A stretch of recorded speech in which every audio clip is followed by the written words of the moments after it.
This is gonna be fucking awesome.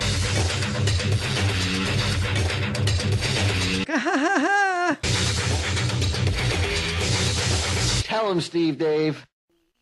Walt had another comics delivery. Same guy? Same drunk. And he ended up making a run. Beer run. Get out. No way. Yeah. You had to buy beer for him? Like I had to go buy beer for way. You did it for the story. No. I did it because I feel bad for the guy. No, but the part he's not telling you is he wasn't even alone. Because where were you going? You were stepping out with... No, I actually was delivering 2 comics to 2 fuck-ups and almost in the same town, though. And I had to go home first and get my cell phone my wife's cell phone. And because I have to call one of them when I'm in front of his boarding house because there's like 15 rooms in this house. Right. I remember that guy. And I don't really know which door is his door. And so I call him when I'm in front of the house so he can come down and get his comics. So I go home and I get my wife's cell phone and she goes, well, I want to go to Target real quick. And I was like, all right. Well, and I said, well, just grab only one of my kids was home. The other one was out. I said, well, just grab the kid and we'll go. I'll drop these books off, then we'll go to Target. And she's like, all right. I deliver to the boarding house guy. There's no problem. I get to the trailer park dude. This is the dude that the animation was based on. Right. Yeah, Okay. Betchingham did. Night of the Living Walt. Yeah. And I can't remember. It's hard to remember exactly which trailer it is, so I have to go real slow through the trailer park. And you said it's really poorly lit, too, right? It's poorly lit, but, people have the lights on in their trailer, though. Mm-hmm. And my daughter goes, where are we? These look like baby houses. That was cute because she'd never seen a trailer. Drunk babies who have lost all hope. I get to the front door of this guy's house. I said, all right, I'll be right back. I go up and I knock on the door and he goes, Walter, come on in. And I'm like, I don't want to go. He has never told me just to walk right into his trailer. So I'm like, I knock again and I go. He goes, hold on. And he comes to the door. He's fine. No, when he comes to the door, he is a little lit. He's definitely lit because I don't know. When people get drunk, do their eyes get bigger? Not that I've known. I mean, their eyes tend to like talking about their eyes or their pupils. Oh man, his eyes were so huge though. Like the brown part of his eye. Not that I've noticed. No, well, he just looked stranger. Like his. Go look in the mirror. I'll get drunk tonight. So I told him how much the bill was for the books, and he gives me the money, and he keeps telling me how much he owes me, like in favor wise. I owe you so many favors. You do me so many favors. It's like, don't worry about it. And he goes, I'm going to do you a favor one day. Don't worry, I'm going to do you a favor.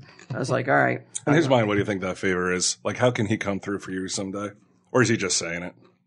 I don't know. I think there's one day I'm going to need him to do something for me. Like come to the house and I'm going to come a call and I'm going to come a call and to pay to repay that debt. Mm-hmm. And I don't know what it's going to be, but one day I will need him for something. Who knows? Maybe you might like break down in the area and What's he can change your tire. He can change your tire for you. He can't even get to my car though. He doesn't have a car. He can't drive. Well, anyway. Okay, so it won't be that. He goes, I'll see you later. He goes, well, hold on. He goes, I need you to do something for me. He goes, I need you to drive me to the store. Well, first you said it was what was making me laugh was how he was pleading, because you built it up like Walter, you've done so much for me. Yeah, he was saying, I can't even. I hate to ask this to you, but I need you to do something for me. And I'm going, what? And he goes, I need you to drive me to the store right now. Right now was I was like, well, what do you need? And he goes and he shows me a can of beer that's like. He's like Gary Oldman in The Professional. He's like, right now. At least a foot high. This can of beer is a foot high beer. Do they have those? Like a tall boy. Yeah, 40 foot high beer. And he goes, I want 12 of these. He goes, holy shit! I need 12 of these. Well, that's all right. I don't even think my car's big enough to fit that. And I said to him, I go, I can't drive you anywhere. I said, I got my family in the car. There's no way you're getting in my car. Did you consider it for a second? Not at all. Right. Not at all. If I was alone, I would have drove them. Right. But with them in the car, I was like, you're not getting in my car. I said, I got my family in the car. What would Deb have said? If she would have not even let him in. She wouldn't have let him in. She would have put her foot down right and like made a scene. Oh yeah. Well, I mean, who wouldn't? Rightfully so. Yeah. So I said, I will go to the store and get what you need. And he gives me a $20 bill, and I'm like, I go 12 cans is gonna be less than $20. He goes, yeah. I was like, okay, if it's not, I'm not paying for the rest of it. I said, I couldn't believe that you could get a 12-pack of Foot High beers Sure, it depends on the beer. for less than $20. It was a Bud. They were Budweisers. If they were warm, maybe. No, they weren't warm. Huh. Why is it warm? What does it have to do with the difference? It's cold. They charge more for cold beer cold? sometimes. Really? Yeah. Do they really? Yeah. Taking advantage of people. Well, they have man. limited shelf space in their freezers, in the It's a coolers. convenience. Yeah. You're paying for the convenience. Well, it's not cheaper to buy a fucking Pepsi when it's cold and when it's Yeah, like at a convenience store or something. Yeah. I don't. That's I wish. cruel. Believe me, I wish it wasn't that way. That's Something new all the cruel. time. Yeah. Yeah. Yeah, like poor. Oh! Let me back that up. I'll just bleep out his name.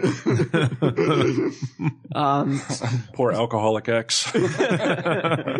So he gives me the $20 and he's like, "Oh, I can't thank you enough." And so I get in the car and I tell my wife, I go, "I got to go to the liquor store for this guy," and she doesn't believe me at first. And I'm like, "No, I'm not kidding around. I really got to go to the liquor store." But why? Why? Why doesn't she believe him? Or No. Why do you do it? I really felt bad for him. Yeah. Like the one guy I delivered to in the boarding house, Right. I wouldn't do anything for him. He's creepy.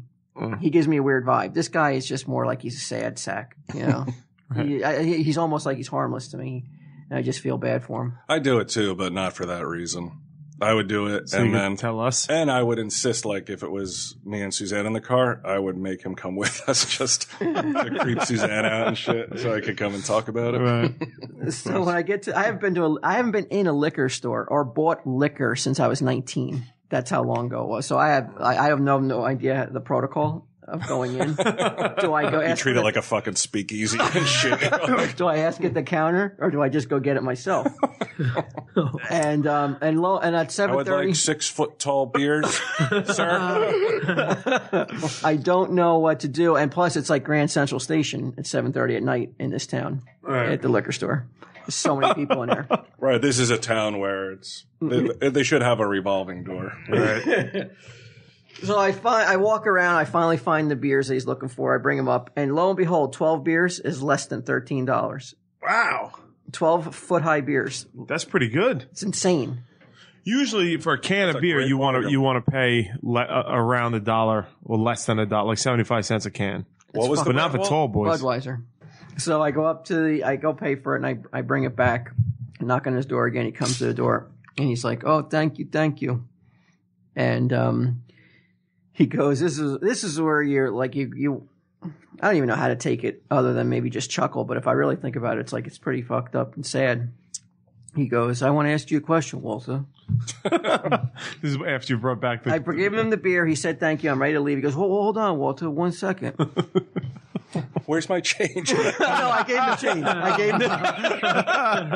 I did give him the change. He insisted I keep it, but I gave it back to him. He goes, "Walter, you're married?" This is what was making me laugh. You were laughing That's at? where I was laughing, and that's where she's like, shh. Incredulous. What does that say? A fucking drunk in a fucking trailer park. It's like, I can't believe you're married. How'd this fuck up get away? Mystified, yeah. What does that say, Q? Well, it's like, fuck, you live in a baby house. Took off. I think it says more about him than you. I think he just, in his own mind, like, probably has you locked in a certain role in his life. His comics bitch. That's it, and he can't. But as far as his marital status, yeah, but I don't like, think he's given it thought? No, you think? he's never given it thought, and that's why it comes as a surprise to him that he is married. I would say. And I go, "Yeah, I'm married." He goes, "How long you been married?" And I was like, "Oh, since '94." I said he was just like, why the fuck wasn't I invited? Why wasn't I invited? Let's be best man, Walter. And he goes, "How long is that?" How long is since 94, yeah. He didn't want to do any math.